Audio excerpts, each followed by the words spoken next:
ये मिलकर सुनिश्चित करना है कि ये रानिया विधानसभा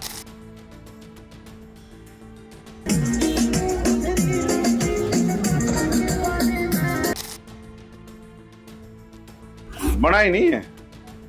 भाई एक आदमी कितनी बार अपमानित होगा, आप मुझे बताइए, जिसने इतने लंबे समय तक पार्टी की सेवा की हो और आज उसको जो है जिस तरह से उसे अपमानित करने का काम किया। हमें शर्म के साथ कहना पड़ रहा है कि एक तरफ तो साइडलाइन कर दिया गया है, दूसरी तरफ उनकी पूरी मेहनत पे भी, और जिस तरह की टिप्पणियां जो लोग सरकार में सपना देख रहे हैं आने का वो लोग कर रहे हैं, ये समझना चाहिए कि उनके भी घर में बहन बेटी है।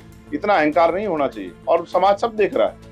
ऐसा ना हो ऐसी बाजी पलटी जाए कि आपकी आंखें जिस दिन 8 तारीख को खुले तो आपको ऐसा। और सेंटर के जो उनकी लीडरशिप बिल्कुल चुप है, ये भी इस बात का उदाहरण है कि सब कुछ मिले जुले तरीके से हो रहा है। तो हमारे लोगों को सावधान रहना है।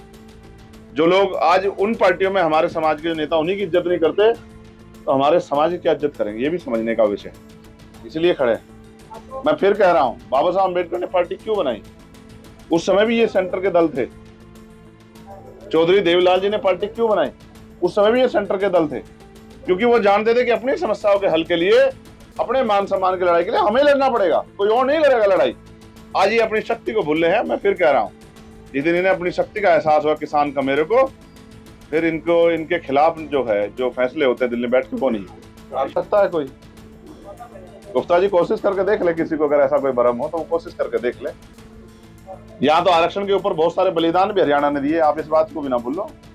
आरक्षण किसने दिया नहीं है, ये पूना पैक्ट के आधार पर मिला है। जब आरक्षण के विरोध में बात होगी तो हम लोग इसका फैसला दिल्ली में खड़े होकर करेंगे।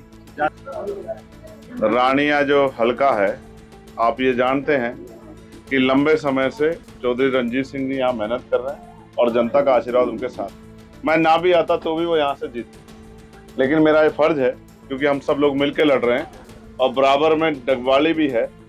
आज हम लोग यहाँ इस क्षेत्र में और इस अपील के साथ हैं कि इस पिछली बार से ज्यादा मतों से इस बार फिर से चौधरी रणजीत सिंह जी को जिता के हमारे साथी विधानसभा भेजें। और आपको एहसास नहीं है, जिस दिन से हम लोगों ने ये ऐलान किया था, आप गांव में जाके देखेंगे, क्योंकि मान सम्मान तो सभी का करना पड़ता है, लेकिन आप देखना कि एक एक वोट जो है वो चौधरी रणजीत सिंह जी को जाएगी।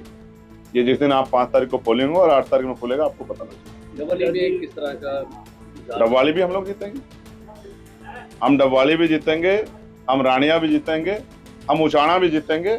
और फिर मैं आपसे कह रहा हूं, आप कोशिश करो कि कितना ही सरकार के लोग और विपक्ष के लोग इधर उधर की बात करते रहे, जनता ने उनका हाल देख लिया। मैं फिर कह रहा हूं, दोनों सेंटर की पार्टियां नहीं चाहती कि क्षेत्रीय दल उभरे, और क्योंकि क्षेत्रीय दल उभरेंगे तो वो गांव की समस्या से, खेती किसानी की समस्या से, कमेरों की समस्या से, अपने क्षेत्रों की समस्या से ज्यादा वाकिफ है। मैं फिर ये कह रहा हूं, मेरी बात पे आप गौर करें।